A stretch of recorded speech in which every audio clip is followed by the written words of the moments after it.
Once upon a time, in a small village nestled between rolling hills and a sparkling lake, lived two young boys named Ben and Sam. Now these boys were the best of friends, and they shared a love for adventure and all things magical.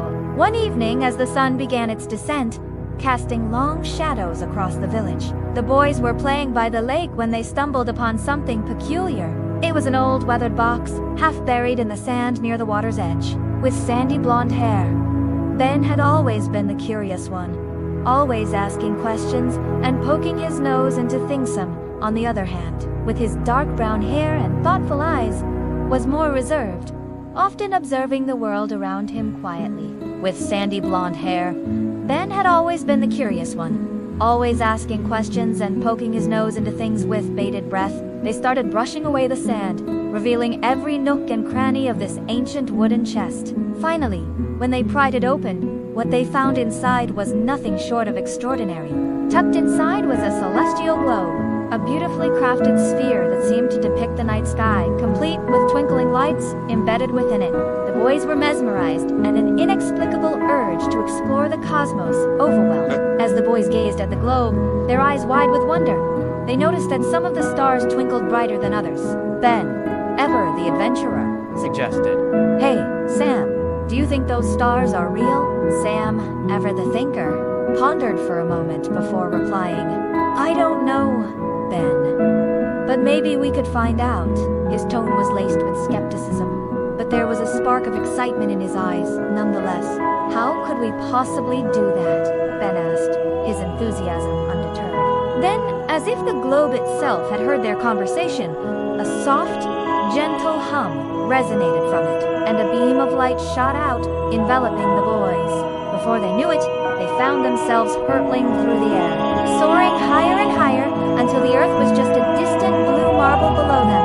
They were traveling among the stars, guided by the celestial globe that now floated majestically in front of them. As they journeyed through the cosmos, they passed planets of all shapes and sizes. Some were swathed in thick clouds, hiding their secrets from prying eyes. Others were barren and rocky, silent witnesses to the universe's vast expanse.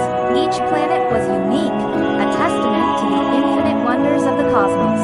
The celestial globe suddenly stopped in front of a planet that looked like a giant emerald gem, set against the backdrop of the endless black of space. "Are we here?"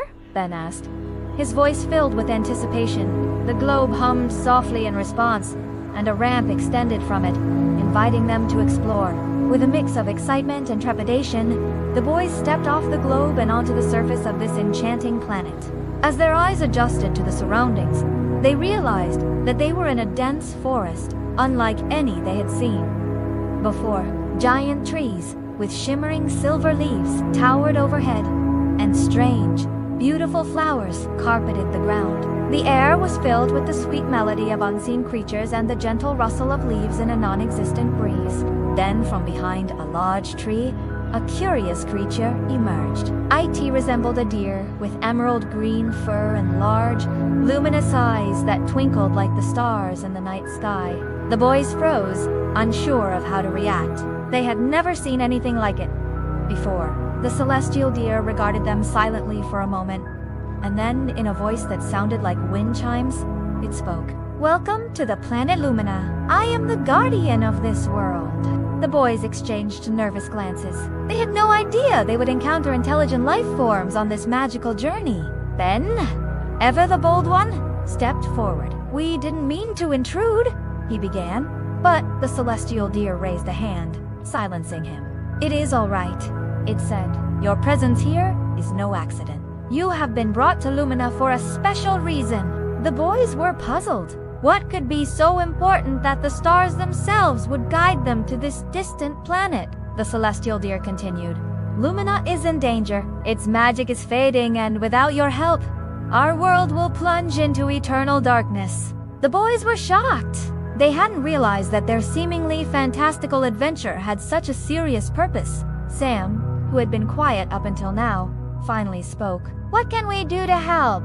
he asked, his voice filled with determination. The celestial deer explained that deep within Lumina lay a celestial crystal, a source of immense power that was fading, causing the planet's magic to dwindle. To restore the crystal and save Lumina, the boys needed to collect 3 magical essences: the laughter of a child, the tear of a lover, and the wisdom of an elder. The boys looked at each other, unsure of where to start.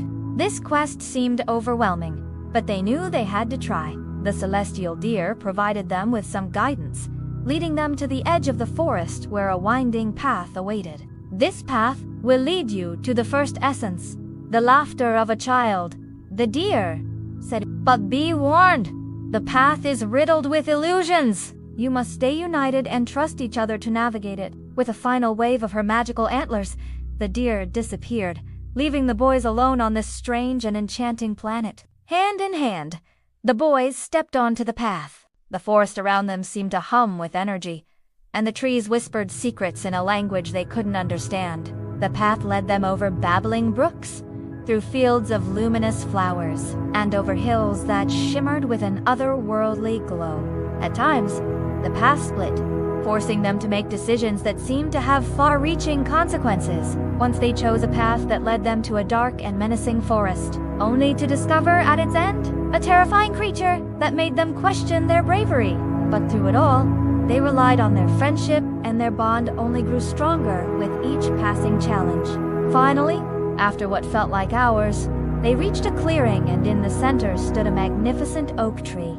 Beneath its branches sat a group of children who looked up at them with wide, innocent eyes. As the boys approached, the children burst into laughter, their joy echoing through the clearing.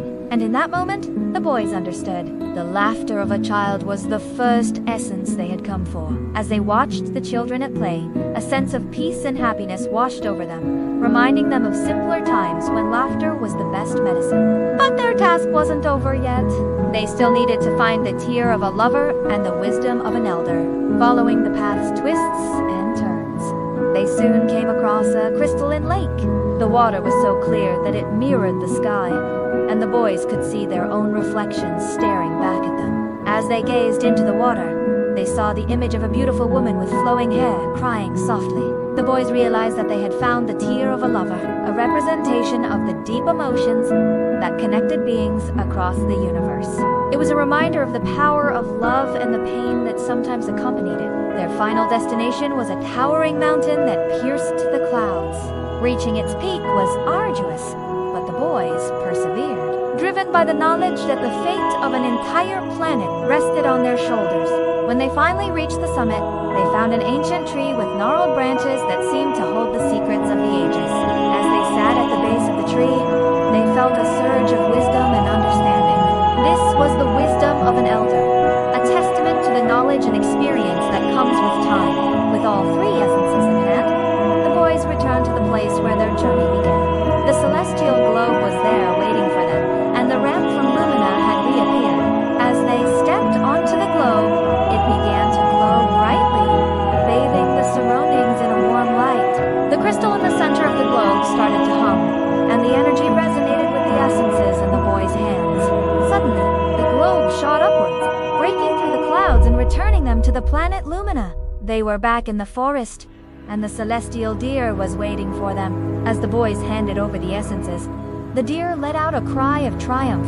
The planet trembled as the crystal's power surged, and the celestial deer used its magic to amplify the connection between the essences and the crystal. The crystal absorbed the laughter, the tear, and the wisdom, radiating a brilliant light that spread across Lumina, rejuvenating the land and its people. The forest erupted in cheers, and the celestial deer nuzzled the boys in gratitude. As the celebration commenced, the boys knew it was time for them to return home. The celestial globe was ready to take them back, and with heavy hearts, they bid farewell to the planet and its grateful inhabitants. Back in their own world, the boys found themselves once again on the shores of their familiar lake.